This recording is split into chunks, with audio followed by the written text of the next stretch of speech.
I've always enjoyed Microsoft's setup at E3. While they might not be on the show floor anymore, they still make room for a bevy of indie games and smaller titles sitting right alongside the Halos and Forzas. Usually during the show, I get to set aside time to cover something a little less promoted, something that grabs my eye during the indie sizzle reels that have become a staple of the Xbox press briefings.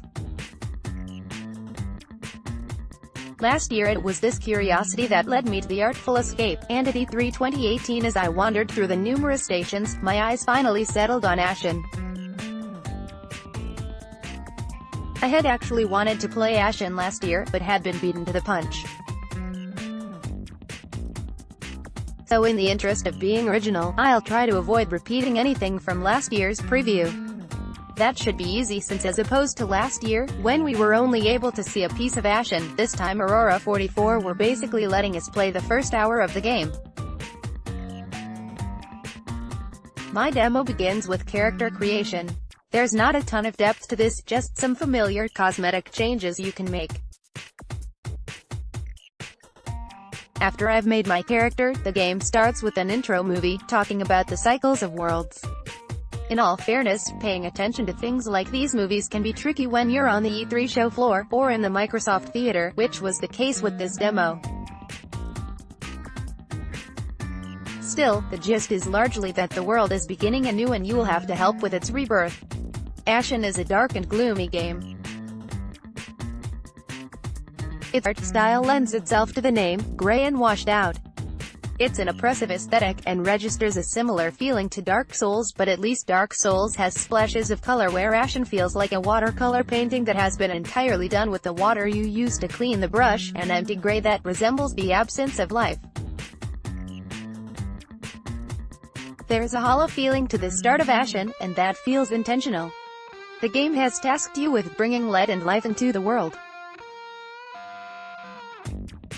In fact, it's one of the last instructions of the intro cutscene. Last year's preview made a Dark Souls comparison and that's still pretty accurate. You target enemies the same way you do in From Software's action RPG, however this style of combat has become so prevalent, even Assassin's Creed is doing a version of it these days. A little more depth is likely necessary. You target enemies with the R3 button, then there's a focus on dodging attacks and monitoring your distance. You need to be patient, and wait for your time to strike. The big difference from other games with this style is that you have a companion. Most of the time it will be other players online, but in my demo it's AI. So I hang back, shuffle, and just when I'm ready to strike, my AI companion jumps in and does the dirty work for me. That's not entirely true. I get a couple of good hits in, but while the combat is tricky, it isn't punishing with the companion assistance. The world of Ashen, at least at the start, is populated by strange terrain and rock formations. It's not mountainous, but hilly.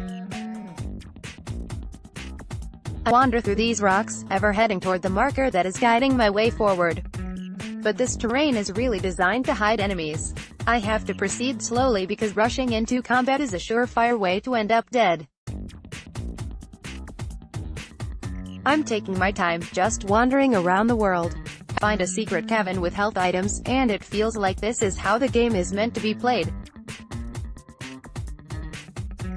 Ashen is a game that you sip, that you slowly wander through, running out every lead and investigating every part of the world. I'm tasked with collecting 2 objects to start my little village. The first is a hammer guarded by a boss that is difficult to take down. My AI companion has forgotten our strategy about me distracting enemies while he rushes in to do the damage. He's become of no help. I have to handle this fight on my own. It's a little more difficult because the boss doesn't have a health meter, so I'm unsure about how close I am to defeating them. I play it safe, constantly dodging and taking. Finally the boss goes down and I collect the hammer, bringing it back to its owner. After the hammer, I have to find the spark. There's more exploration required to find the spark, but no bows for this one. Just some spear-throwing enemies that are tricky, but rather weak once I get close to them. The collection of items and completing of quests is all in service of building your community. This is the real focus of Ashen. The companions you meet in the world come back to your community and become NPCs. The more you collect, the stronger your character and community becomes. My time with Ashen is running short, so I'm hurrying a bit now, which isn't what you want to do in this game. I quickly run to my next objective, find the required item and hurry back. When back at my village I'm given a better weapon, but it still feels like the enemies are getting more difficult, and that AI companion really isn't pulling his weight now.